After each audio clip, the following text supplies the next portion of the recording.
Now, the thing you're not getting is if you make matter, right?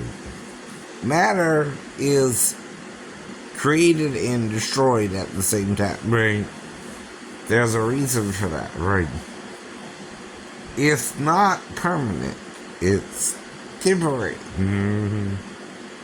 Though you can sustain it if everything's working perfectly, right? But if there is a problem, right? The problem is what's created can also be what? Destroyed. That's the idea of Lord Shiva, right? Okay. So, let's say there is a higher heaven or a higher plane of existence, right? There, everything can be perfect. That's called the fourth heaven, or the third heaven, technically, right? How are there two heavens then, right? Well, there's the heaven of earth, right? There's one heaven. And then there's space itself. The other planets can have a heaven, right? But it don't mean that, right? Either, right? When it talks of the third heaven, it's talking of a third state of existence where God is supreme and there's only good, right? Things there, right? We're in a universe that can be controlled through the matter, right? And the matter can be created or destroyed, right? Meaning it's not forever. The only thing that can't be created or destroyed is energy or life itself, right? Now, you can kill the creature, but you can't kill the spirit in the creature. Yeah. You understand, right? Energy cannot be destroyed. Electricity, whatever you want to call it, right? But it can't be created with a thunderstorm. Got lightning, right? Why does that happen, right? And yet it's a flash of lightning, right? It's not forever lightning, right? It happens when the certain positive and negative ions in the cloud, right, cause the lightning, right? And not every rain cloud is a thunder cloud, right, or a lightning cloud either. Not all the time does it, again, have to rain without lightning either. But why does it? Or it does sometimes. Yeah. Whatever's going on in the atmosphere that creates both these types of storms, right? In the heavens of Earth. Not necessarily space, which we call the second heaven, right? Or the heaven of heavens, which is the third heaven, right? Whatever's going on there is also in a different realm or reality altogether, right? But if this universe has a finite universe, right, part of it, right, and it's within a dimension of the third dimension, and there's a fourth dimension, the fourth dimension is always perfect, right? But the thing about the second and third dimension and the first dimension is one has to do simply with lines.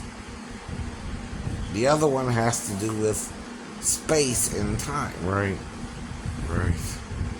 And the third one has to do with form, and shadow, and light and darkness, right?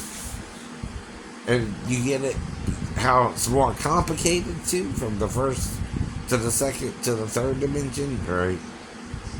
Yeah. So, in the Book of Enoch, it talks of at least 10, right? 9 to 10, somewhere in there. But again, the whole point is, at one point, the fourth, which is the third heaven, right, can't be seen by the terrestrial heaven, right, or the third dimension, right.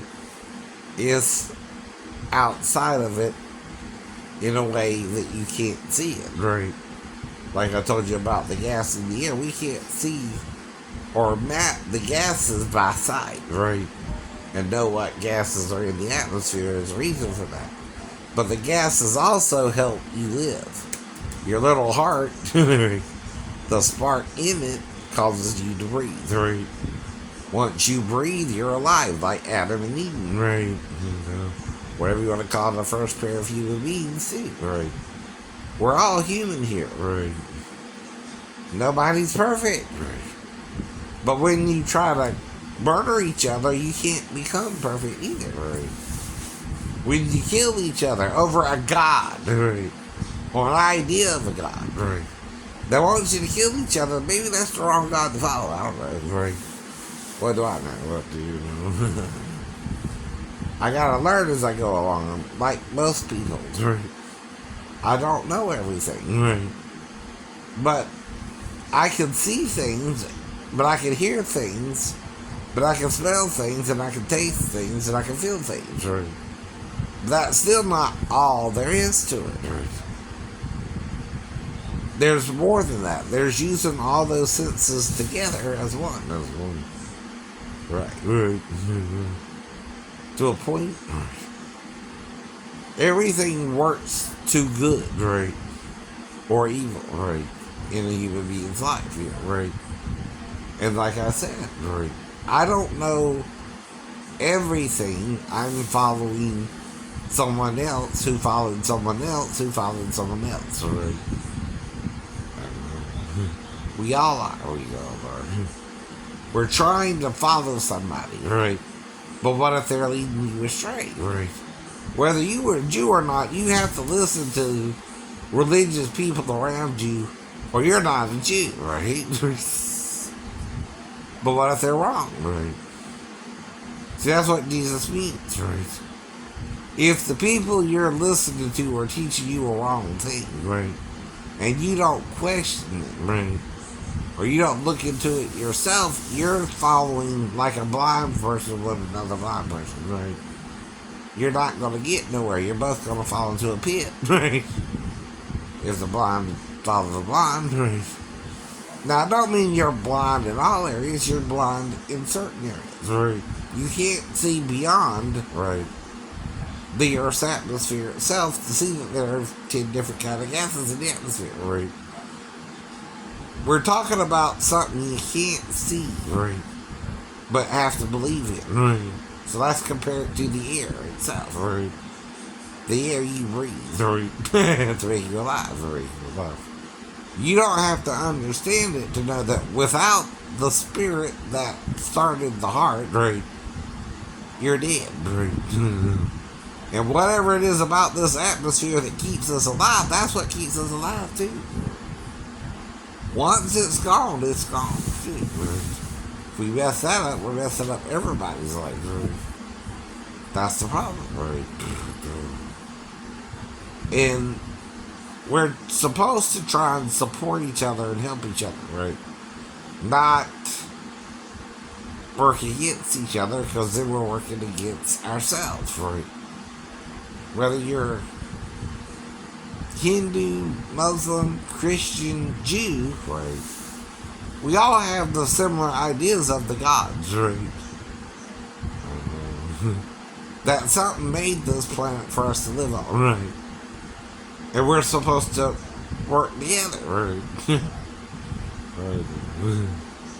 Now the problem comes in when the king is cruel to his slaves, right? They might want to rebel like Israel and leave.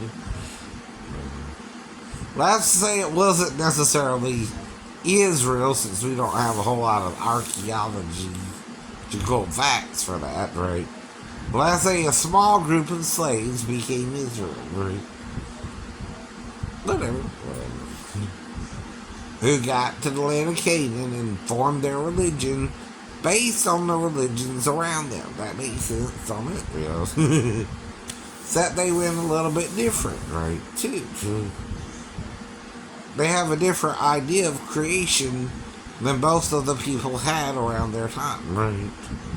And it kind of makes scientific sense, too, in that they kind of got some of the details right and some of it perhaps wrong, right?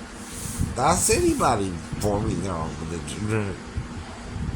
Everybody don't know everything, right? And if you're writing something, you don't know if it's from the good God or if there's a bad God involved with it either, right? If you know the gods can be good and evil, right? Isn't there a better God? Right. Ain't that what the Gnostics are talking about? Right. If you actually read their book, is there a better God out there than the one who's controlling the material world right now? Right. Maybe there is. Maybe there is. But you don't want to see it. You're so caught up in the material world. Not that we're not material creatures, but you're caught up in it, right? And being tricked by the real or false God, right? As the Gnostics are pointing out, there's a false God trying to make us believe more in his materialistic world than the true heaven and earth God made before the fall, right? See, that makes sense too. We're living in some kind of fallen state, right? It's like we're mortal, right, and dying, but we're also living so long too, right? Why would something create us just to die, right? Maybe something caused us to die after that which made us to live too. That's what people are talking about here with God, Jesus, and trying to understand all this stuff, right? Did something greater maybe make the world, right? Than something that's controlling the world now, right? Exactly. You can't see the air, but without it, you're dead. You can't see what's in the air, but you can breathe it in and you have life, right? That's what we're talking about with God. You can't see it, scientists. It lives. It's not something you can look at. It must be received by the same faith that when you take in a breath, right, your heart will beat, right?